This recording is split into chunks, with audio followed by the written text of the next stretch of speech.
것을.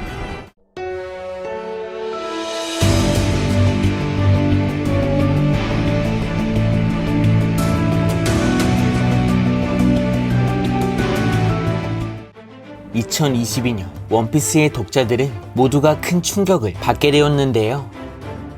그건 바로 샹크스가 탈취했던 고무고무 열매가 실제는 해방의 전사 태양신 니카의 열매였고, 결국 루피가 죽음의 위기에서 육체가 열매의 능력을 따라잡을 수 있게 되자 마침내 열매를 각성할 수 있게 되었습니다. 이처럼 원피스는 수많은 떡밥은 물론 몰입할 수밖에 없는 서사, 그리고 흥미로운 이야기로 많은 인기를 누리고 있는 전설의 만화였지만, 신화적 존재일 수 있는 태양신 니카의 존재는 아무도 예상하지 못했는데요.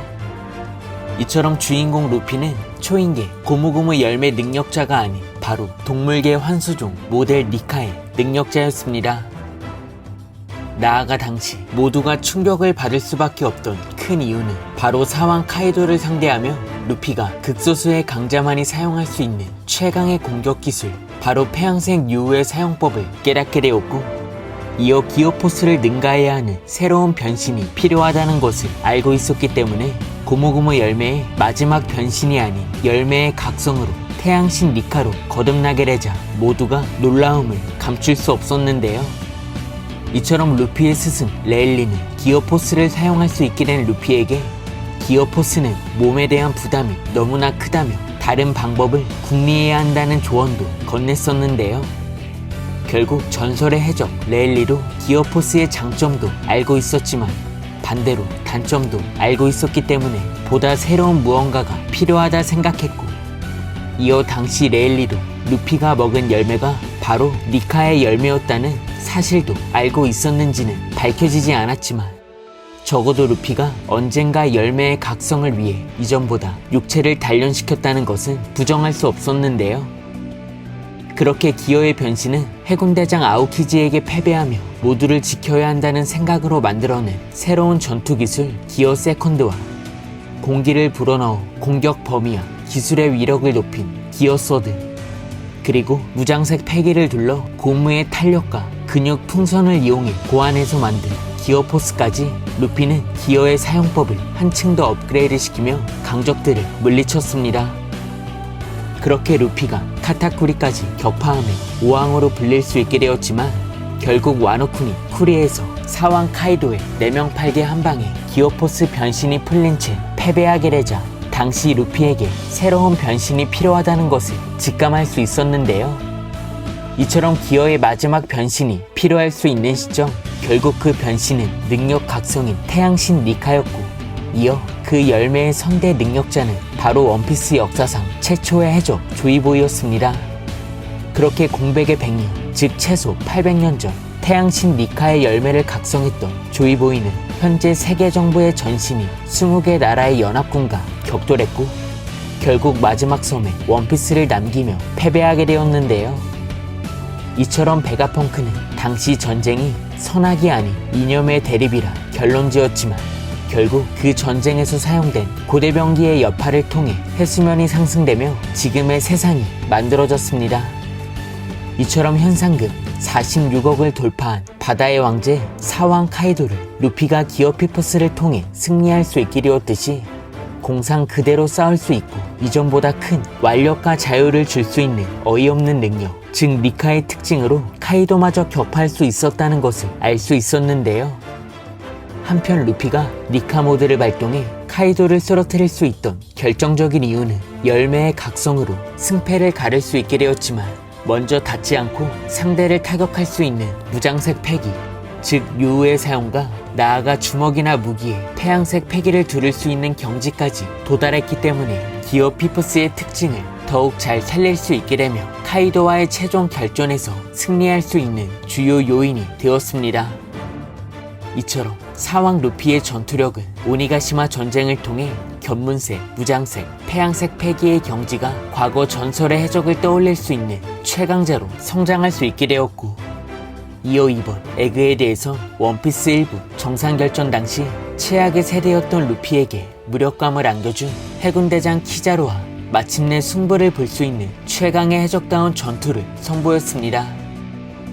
그렇게 이제는 해군 대장과도 숨막히는 결전을 통해 승패를 논할 수 있는 해적으로 성장한 루피였지만, 오로성 전원이 하계에 내려오자 처음으로 니카 루피와 오로성의 전투를 감상할 수 있었는데요.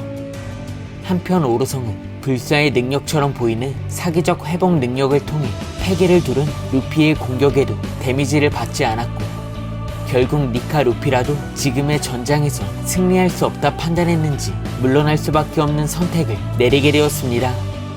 이처럼 카이도마저 타격을 입은 니카 루피의 공격이 오로성에게 통하지 않았지만, 이내 철의 에메트 안에 봉인된 조이보이의 폐양색 패기가 발동되자 사왕도 쓰러뜨릴 수 없던 오로성마저 조이보이의 패기를 통해 마리조아로 후퇴할 수밖에 없었는데요.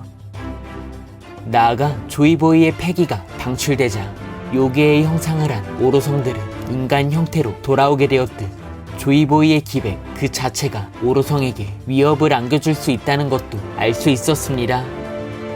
한편 조이보이의 패기를 목격한 도리아 브로기는 지금의 패기가 빨간머리 샹크스 이상일 수 있다 판단했고, 그 시각 마리조아에 있던 이무가 수백 년 전 자신과 싸운 조이보이의 패기를 잊지 않았는지 조이보이의 이름을 언급하며 이전과 다른 모습을 보여주었는데요. 그렇게 현재 폐양색 패기의 최강자 샹크스는 원거리 폐양색을 통해 해군대장 아라마키에게 위협을 가할 수 있었듯이, 패기만이 모든 것을 능가할 수 있다는 카이도의 말처럼 패기의 중요성이 더욱 강조되고 있는 시점이라는 것을 알 수 있게 되었습니다. 이처럼 열매 능력에 의존하고 있는 사왕 검은 수염, 그리고 열매 각성으로 새로운 능력을 얻게 된 루피였지만, 결국 불사의 능력을 지닌 오로성을 후퇴시킬 수 있었던 건 바로 패기였기 때문에, 언젠가 루피 검은 수염과의 결전에서 패기와 능력의 사용을 통한 대조적인 전투를 통해 승부가 결정될 것 같은데요. 이처럼 루피가 다시 한번 오로성과 마주할 수 있는 전투가 전개될 수 있기 때문에, 루피는 사왕 샹크스 그리고 조이보이와 대등한 폐양색 패기 수준까지 도달해야 하는 경지가 남아있다는 것도 알 수 있게 되었습니다. 나아가 새로운 이야기가 시작된 엘바프에선 태양신 니카의 전설이 전해져 내려오고 있기 때문에, 니카에 관한 숨겨진 정보와 떡밥이 이번 에피소드에서 추가적으로 밝혀질 수 있을 것 같은데요.